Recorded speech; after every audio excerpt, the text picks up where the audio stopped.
I'm Yasmin Jenkins, and at 32, I was staring at my credit report on my laptop screen when the phone buzzed with a text from my sister. It read, "Come to dinner tonight at Mom and Dad's. Family tradition don't skip." I hadn't been back in months, focused on my job as a senior associate at a law firm in Long Beach, California, pulling in $250,000 a year after my latest case win. But something felt off about the invite midweek, and out of the blue. I showed up anyway, figuring it was just another awkward gathering. My sister greeted me at the door with that fake smile, hugging me too tight. Mom had set the table with her usual spread roast chicken and sides, acting like everything was normal. Dad sat quietly, avoiding eye contact. We barely got through the salad when my sister dropped the bomb. "Sis, we know about your big salary bump. Time to help out. 40,000 should cover it." I froze, fork in hand. "Help with what?" She leaned in, voice low but sharp. "My boutique tanked last year, debts piling up from inventory and rent. Mom and Dad co-signed, but we used your name on some loans to get better rates. You owe us for all we've done raising you." My heart raced as I pulled out my phone, quickly checking my credit app again. There it was, unauthorized inquiries and a loan in my name for exactly that amount, dated right after my promotion announcement on the firm's site. They must have scraped it from there. "What the hell?" I demanded. "This is fraud." Mom chimed in. "Honey, it's family. We sacrificed for your education, your braces, everything." Dad nodded along, muttering about retirement struggles. My sister smirked, adding, "Clocks ticking on those payments. Pay up, or we'll make it public." I stood up, phone ready to call my firm's admin for advice. "This ends now," I said, voice steady. But they weren't backing down, and the argument exploded from there. "If your family ever ambushed you at dinner, demanding cash instead of support, hit that like button and subscribe. Part 2 coming soon." I left the house fuming, slamming the car door before speeding back to my apartment. First thing, I dialed Cora Escobar, my best friend from law school, who'd always had my back on messy cases. "Cora, I need your help digging into this," I said, explaining the unauthorized loan without repeating the dinner blow-up. She paused, then replied, "Sounds like identity theft, Yasmin. Send me the details, I'll run a quick check through my contacts at the credit bureau." Cora got back to me within an hour, her voice tense over the speakerphone. "That loan's legit on paper, but the signature's forged. It's tied to your sister's failed boutique, and your parents are listed as witnesses." I leaned against the kitchen counter, piecing it together. "So they planned this, using my clean credit to bail out her bad decisions." Cora added, "There's more, they backdated it too, right after your firm posted that promotion. Classic move, to exploit family ties." I decided to loop in Dante Guo, my cousin on Dad's side, who distanced himself years ago after a family fallout. "Dante, it's Yasmin," I texted, "need to talk about my sister's old business." He called back immediately, sounding relieved. Finally, someone asks, "She stole your idea for that clothing line back in college, remember? You pitched it at a family barbecue, and next thing she launched it as her own." I gripped the phone tighter, the twist hitting hard. That explains why she always downplayed my successes. With Dante's info, I forwarded everything to Cora for verification. She confirmed it matched old emails she'd pulled legally through a subpoena prep. "This isn't just debt, it's a pattern of betrayal," Cora said. "We can build a fraud case, start with a cease and desist." I nodded to myself, mapping out the next steps. No more playing nice, this was war on their terms. The revelations fueled my resolve as I prepped notes for the firm's ethics team. My sister had crossed lines before, but this involved forgery and lies. Dante promised to testify if needed, his own grudge against the family adding weight. Cora wrapped up, "Let's hit them with discovery demands first. They'll crack under pressure." The next morning, Cora emailed me a draft of the cease and desist letter outlining the forgery claims with references to California identity theft statutes. I reviewed it quickly before heading to the office, where an unexpected message from my sister popped up on my phone. "Family dinner again tonight," she wrote. "We need to talk this out like adults." I texted Cora about it and she advised go, if you're ready, record everything discreetly for evidence. Dante chimed in on our group chat offering to join remotely if things got heated. I agreed, knowing this could expose more dirt. At the house that evening, my mother opened the door with a forced grin, saying, "Come on in, sweetie, we've got lasagna baking." My father was already at the table fiddling with his napkin. My sister poured wine, acting casual as she started so. "About that loan, it's not a big deal if you just transfer the funds." I set my phone to record subtly and countered, "It's fraud, and I have proof you forged my signature." She laughed it off, replying, "Oh, please, family helps family, right, Mom?" The argument escalated fast when I brought up the stolen business idea from college. My sister slammed her glass down, yelling, "That was years ago, get over it." My mother jumped in, defending her. "We all make mistakes, but you're the successful one now, so step up." My father finally spoke, muttering, "Bills don't pay themselves." I pressed them, demanding they admit the full scheme. That's when the twist hit. My sister blurted out in anger, "Fine, we use some of the money for Mom's spa trips too to relieve stress from your ungrateful attitude." Shocked, but composed, I pulled up the credit report on my phone and showed them the discrepancies. "This could ruin your credit too if it blows up," I warned. My sister snatched the device, scrolling through, then sneered, "You're bluffing, no one's buying your victim story." She started typing furiously, and within minutes, my work email dinged with a forward from a colleague's subject line, "Suspicious family claims." Turns out she'd sent an anonymous tip to my firm about alleged ethical violations, twisting the loan into me dodging family obligations. I grabbed my phone back, ending the recording, and stood to leave. Cora called right after I stepped out, saying that audio's gold for court, will file for an injunction tomorrow to stop the smears. Dante added, "I've got old tax docs showing my sister's boutique evaded filings, another layer to hit them with." The firm's HR flagged the email for review, but with our prep, I knew we could counter it legally. Back at my apartment that night, I forwarded the recorded audio to Cora, along with screenshots of the anonymous email to my firm. She reviewed it overnight and called first thing, saying, "This strengthens our case for preliminary injunction under California civil procedure. We'll block any further contact or smears while we build the full lawsuit." Dante emailed additional documents, including scanned boutique invoices that showed discrepancies in reported income. I cross-checked them against public records from the state business registry, spotting undeclared assets my sister had hidden. This could lead to a referral for audit, Cora noted, her tone sharp. As we refined the filing, a new message from my mother arrived via text, pleading, "Let's meet privately, no need for lawyers." I ignored it and focused on gathering affidavits. Dante provided one detailing how my sister had pressured him for loans in the past, refused when he saw the pattern. Cora drafted my own statement emphasizing the impact on my professional reputation. Then came the twist. During a deep dive into old family bank statements subpoenaed through the court clerk, we uncovered that my father had transferred funds from a joint account to cover my sister's personal credit card charges, including luxury items billed as business expenses. The discovery heated up when Cora coordinated with a forensic accountant contact who analyzed the loan documents remotely. He confirmed the signature mismatch using software compliant with federal evidence rules. My sister called unexpectedly, her voice frantic.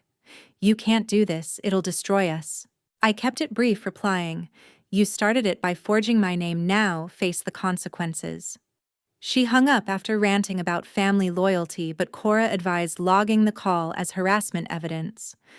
Dante suggested pulling property records revealing my parents had refinanced their house using inflated income from the boutique. With the injunction papers ready, I filed them electronically through the Superior Court portal the next afternoon. The judge scheduled an emergency hearing for the following week, citing potential irreparable harm to my career. Cora prepped mock questions, drilling me on responses to counter their likely defenses. Meanwhile, my firm's managing partner pulled me aside after the HR review cleared the email as baseless, offering support and assigning an internal investigator to trace the IP address. That trace led back to my sister's home network, solid proof for the countersuit. The buildup intensified as Dante uncovered another layer from archived emails he accessed legally via his own account linked to the family domain. It showed my mother coordinating with my sister to monitor my social media for salary clues months earlier. This premeditation, Cora said, upgrades it to intentional fraud. We amended the filing accordingly, seeking not just repayment but punitive damages. My father texted once asking to talk man to man, but I forwarded it to Cora without replying. The stage was set for confrontation in court where their secrets would unravel publicly. Notification of the injunction hit their inboxes the next day, triggering a flurry of panicked calls from my sister that I let go to voicemail. Cora prepped me for the hearing, reviewing key exhibits, like the forged loan docs and IP trace. Dante joined as a witness via video link, ready to detail the hidden assets. The courtroom buzzed with routine motions, but when our case came up, the judge eyed the stack of evidence sternly. My sister showed up with a budget lawyer, her face pale, as Cora opened with, "Your Honor, this is clear-cut identity theft compounded by slander. The countersuit demands repayment plus $50,000 in damages for emotional distress and lost productivity." During cross-examination, my sister fidgeted on the stand, admitting under oath to using my info but claiming it was a mix-up.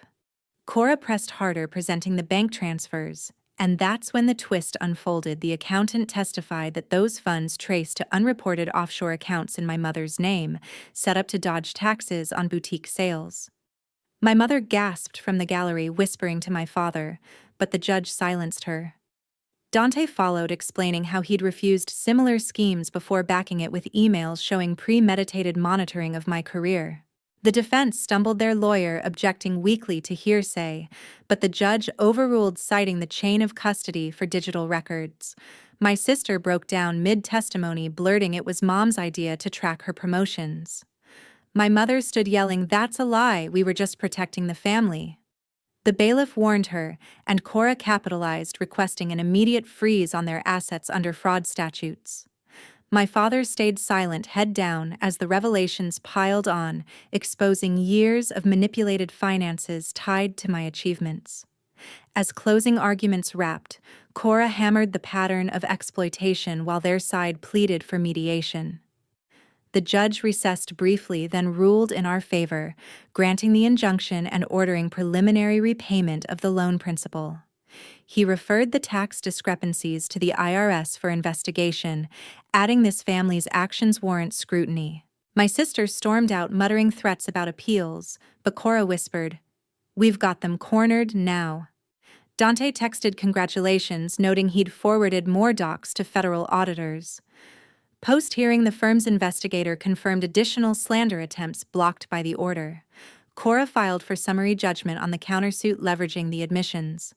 My mother tried one last email begging for a family sit-down, but I reported it as violation evidence. The drama peaked when IRS agents contacted Dante for corroboration, uncovering that my sister had claimed false deductions using my old internship receipts. This new layer sealed their fate, pushing us toward full trial if they didn't settle.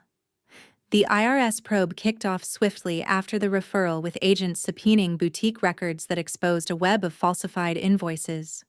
Cora pushed for an expedited trial date under California's fast-track rules for fraud cases, citing ongoing harm.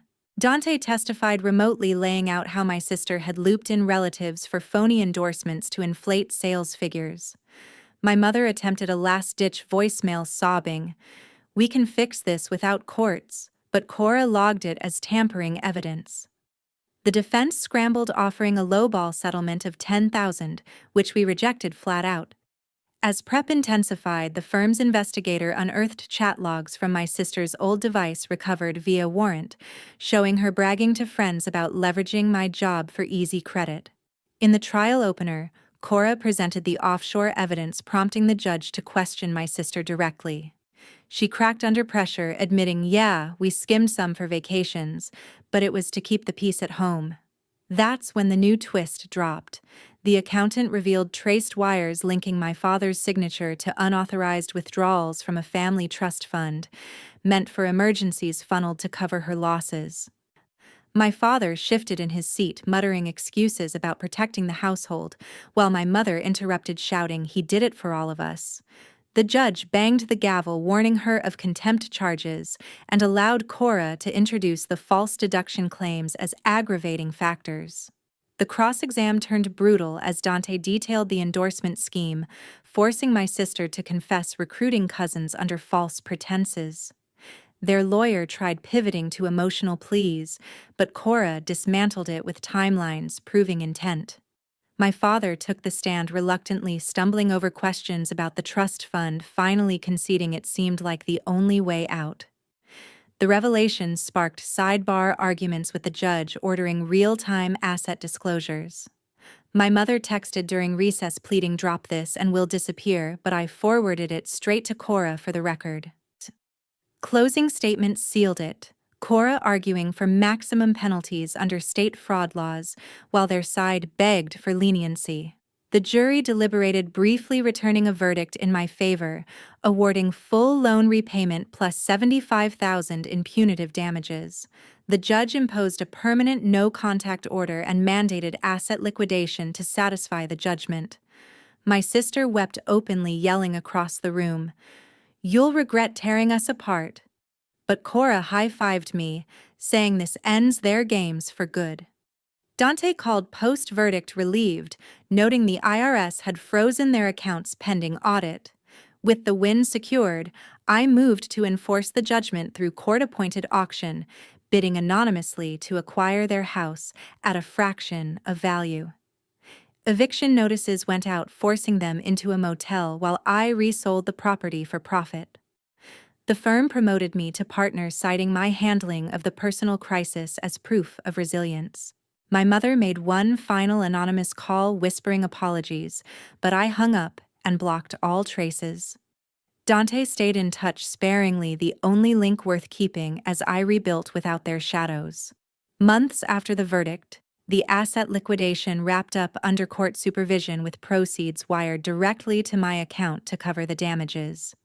Cora handled the paperwork for the house resale, netting me a tidy profit that I reinvested in firm equity. Dante updated me occasionally, mentioning how my sister had relocated to a small apartment, scraping by on odd jobs after the IRS slapped her with back taxes. My parents downsized to a rental unit, their social circle shrinking as word spread about the case. When my mother attempted contact through a mutual acquaintance begging for reconciliation funds, Cora slapped on a violation notice, enforcing the no contact strictly. The firm's partners cited my win as a model for handling conflicts, boosting my caseload with high-profile clients.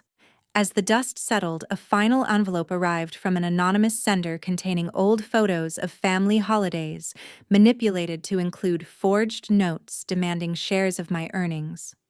Cora traced it back to my sister's IP through forensic review, adding it to the record for potential contempt proceedings. That's when the last twist emerged. Dante discovered through public filings that my father had filed for bankruptcy, listing debts tied to undisclosed loans co-signed for my sister's ventures years prior. My mother called from a blocked number, whispering, "Please, we're ruined because of you." I reported it immediately, leading to a bench warrant for breach. Cora quipped over lunch, "Their desperation just digs the hole deeper." With enforcement complete, I blocked all remaining channels, deleting old contacts and changing numbers. The promotion to full partner came with a salary bump to $300,000, allowing me to mentor juniors on ethical boundaries. Dante and I grabbed coffee sporadically, bonding over shared resilience without dwelling on the past. My sister surfaced online once, posting vague rants about ungrateful relatives, but the injunction shut it down via platform takedown requests. My father stayed radio silent, his bankruptcy public record serving as silent admission. Cora closed the file with a toast, saying, "Justice served, now live free." Reflecting on it all, I realized greed erodes trust faster than anything, turning bonds into battlegrounds. If your family prioritizes cash over congratulations, draw lines early to protect yourself. Stand firm, gather proof, and let the law handle the rest. Thanks for sticking with my story. It means a lot sharing this journey. If you've faced similar betrayals, drop a comment below. I'd love to hear how you handled it. Hit that like button if this resonated and subscribe for more real-life tales of turning tables. Part whatever next drops. Soon, stay tuned.